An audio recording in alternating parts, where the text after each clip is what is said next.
Imaginez-vous qu'un égrégore, c'est comme un nuage qui se meut et qui, au fur et à mesure que plusieurs pensées vont vers cet égrégore-là, s'agrandit.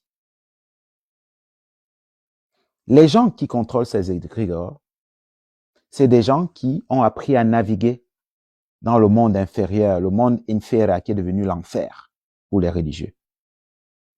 Ils ont appris à naviguer dans le bas astral. Ça veut dire quoi? Ces énergies leur permettent de se régénérer.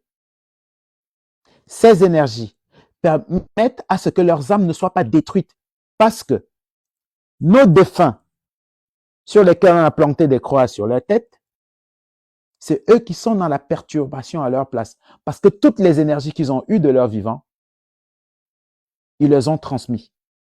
Et même quand ils ont transité vers le monde inférieur, parce que toutes les âmes passent par là, avant de s'élever ou pas, avant de se réincarner ou de s'élever, ou avant complètement de disparaître.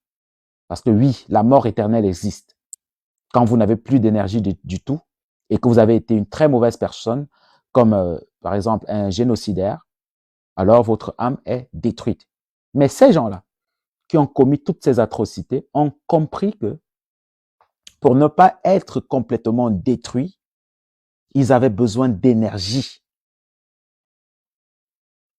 Ils avaient besoin d'énergie. C'est pourquoi ils ont développé le système d'égrégore.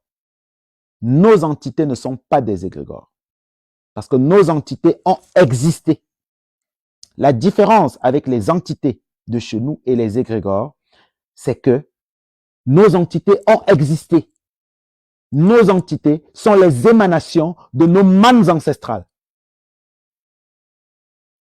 Tandis que les égrégores, je prends